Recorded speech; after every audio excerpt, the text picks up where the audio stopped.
Assalamualaikum warahmatullahi wabarakatuh. Perkenalkan, nama saya Muhammad Rafiki Habibullah dari jurusan Pendidikan Ekonomi Angkatan 2023. Yang dimana pada kesempatan kali ini saya ingin membahas tentang ekonomi anak muda, pengeluaran dan gaya hidup dan masa depan.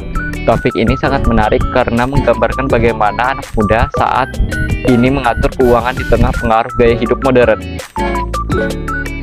Saat ini, anak muda, terutama generasi Z dan milenial, memiliki pola konsumsi yang sangat berbeda dibandingkan generasi sebelumnya. Kemajuan teknologi, media sosial, dan kemudahan akses digital membuat anak muda lebih mudah berbelanja dan mencoba gaya hidup baru. Namun, di sisi lain, hal ini juga menimbulkan tantangan dalam hal mengelola keuangan dan kesempatan menghadapi masa depan. Dan adapun tujuan pembahasan dari pembahasan ini adalah untuk memahami bagaimana pola pengeluaran anak muda, apa saja faktor yang mempengaruhi gaya hidup mereka, serta bagaimana hal tersebut bisa berdampak pada kondisi ekonomi mereka di masa depan. Melalui topik ini, kita akan juga belajar pentingnya memiliki keseimbangan antara kebutuhan dan keinginan. Selanjutnya adalah pola pengeluaran anak muda. Umumnya, pengeluaran anak muda terbagi menjadi kebutuhan primer seperti makan, transportasi, dan pendidikan, serta kebutuhan sekunder seperti budget, fashion, hiburan, dan nongkrong. Banyak anak muda yang cenderung lebih fokus pada kebutuhan sekunder, sehingga tabungan atau investasi menjadi hal yang kurang diperhatikan. Ini menunjukkan bahwa kesadaran finansial di kalangan anak muda masih perlu ditingkatkan. Selanjutnya adalah faktor yang mempengaruhi. Ada beberapa faktor yang mempengaruhi gaya hidup ekonomi anak muda. Yang pertama, media sosial dan influencer sangat berperan dalam membentuk tren konsumsi. Yang kedua, kemajuan teknologi membuat berbelanja online menjadi sangat mudah. Yang ketiga, lingkungan pergaulan dan juga berpengaruh besar. Kadang kita membeli sesuatu hal karena takut ketinggalan tren atau FOMO.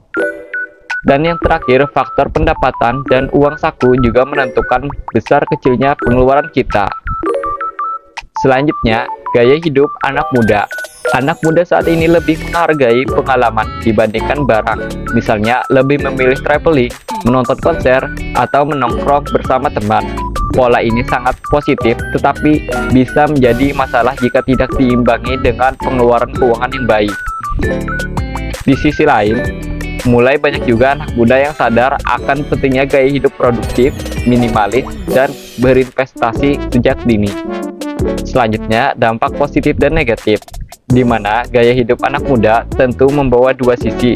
Dari sisi positif, anak muda mampu mendorong perekonomian melalui konsumsi dan industri kreatif. Mereka juga cepat beradaptasi dengan teknologi baru. Namun, di sisi negatifnya, perilaku konsumtif dapat menimbulkan masalah finansial seperti kurangnya tabungan, bahkan terjerat hutang. Karena itu, kesadaran finansial sangat penting bagi setiap individu. Selanjutnya yaitu masa depan ekonomi anak muda, yang dimana masa depan anak muda akan menghadapi tantangan yang sangat besar seperti tingginya biaya hidup dan persaingan kerja yang ketat. Tetapi di sisi lain juga ada peluang besar bagi ekonomi digital, berwirausaha, dan investasi. Dengan literasi finansial yang baik, anak muda bisa menyeimbangi antara gaya hidup dan persiapan masa depan agar lebih stabil. Oke, selanjutnya itu kesimpulan.